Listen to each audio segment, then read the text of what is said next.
The Celebration is a 1998 Danish film directed by Thomas Vinterberg.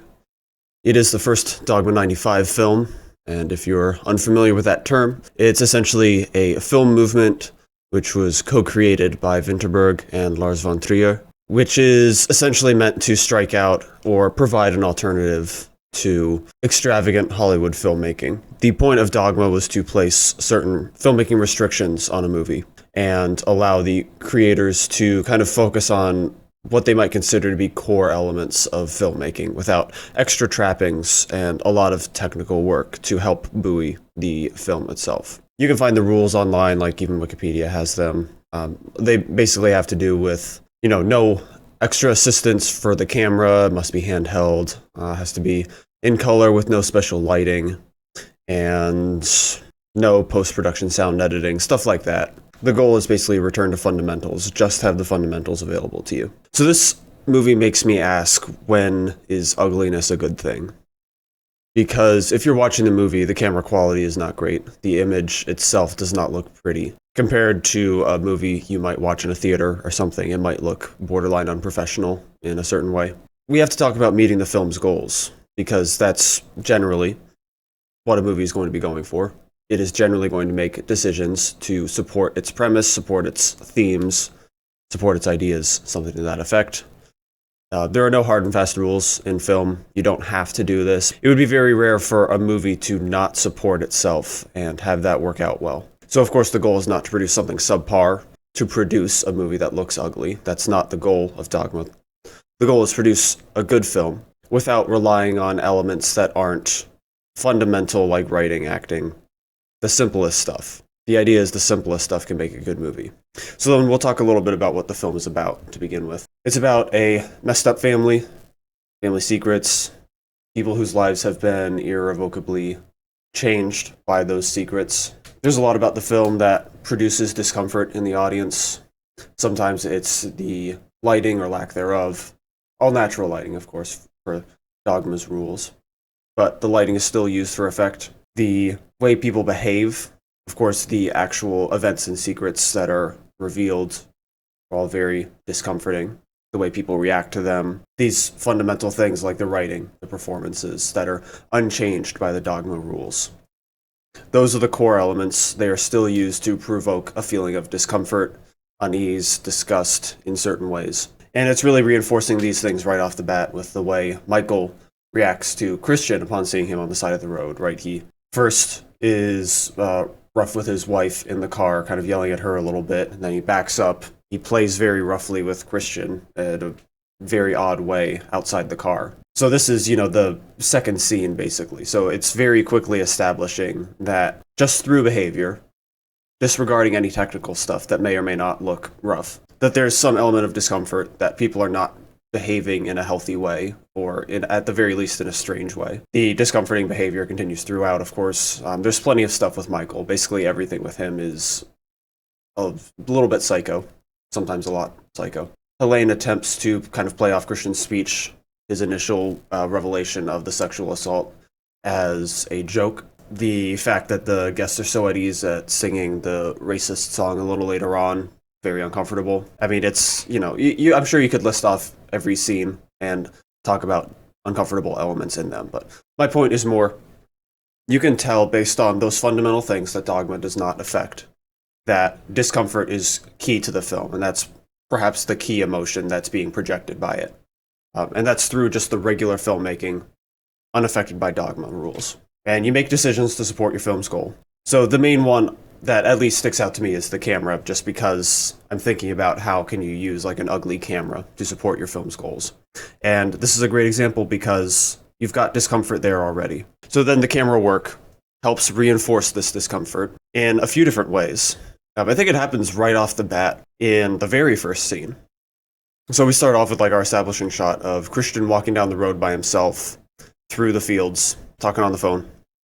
As soon as the camera gets up close to him, it gives us like this kind of bizarre shot, just kind of circling around Christian. And then the camera's just kind of standing behind him, walking behind him as he goes down the road. And then it gets up to some really close shots of his belongings, stuff like that.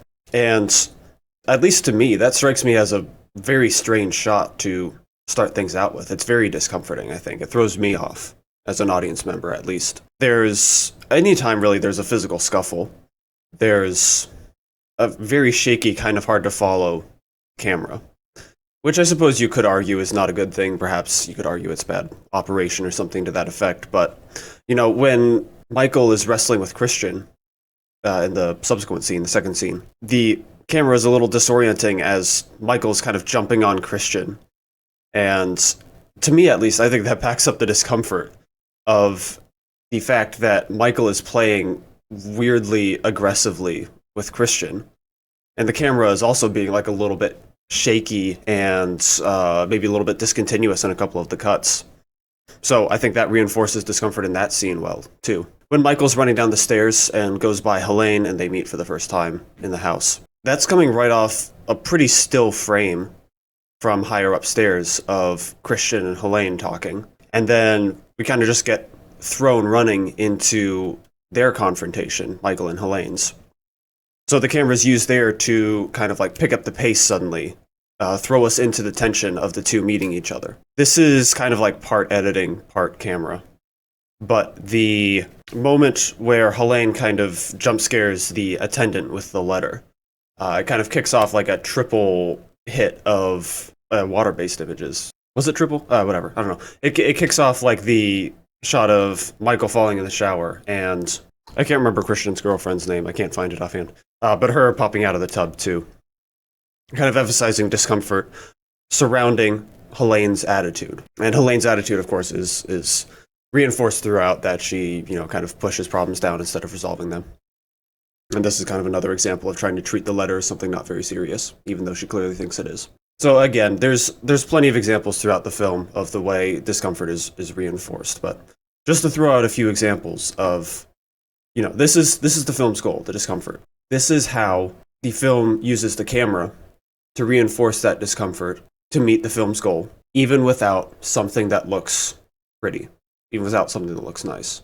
You know, you could even argue that the ugliness of the image just helps mirror the ugliness of the people and the family on screen. You could argue that, you know, the grittiness, the lo-fi feels more grounded, feels like there's less separation between us and the people, makes us feel more like we're in the moment with them. Of course, the fact that the camera is handheld and that we're up in people's faces a lot of the time could help reinforce a personal connection. There are some filmmakers whose style is kind of to be detached, to be further away from people, you know, static shots, watching them from moderately far away. You know, like someone like Ho Xiaoxian is commonly having static shots, watching people interact.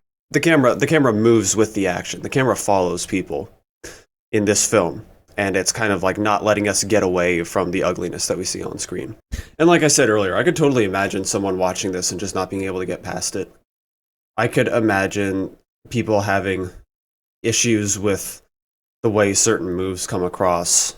Like I said, whenever there's action or like a hand fighting or whatever, you know, there's a certain jarring quality to it that I could imagine someone attributing to bad operation or something like that. So I'm not trying to say this is like 100% bulletproof, like you have to think this is good. You know, everything in art is subjective, etc., etc. But I think this is a great example of something not having to be conventionally appealing in order to have a positive purpose. I think that whenever you see something in a movie that is unconventional, something that you might not expect, it's just good to ask why. Because, you know, we don't like change just as humans, generally. And whenever we see something different, it's kind of tempting, certainly it is for me sometimes, to just write it off.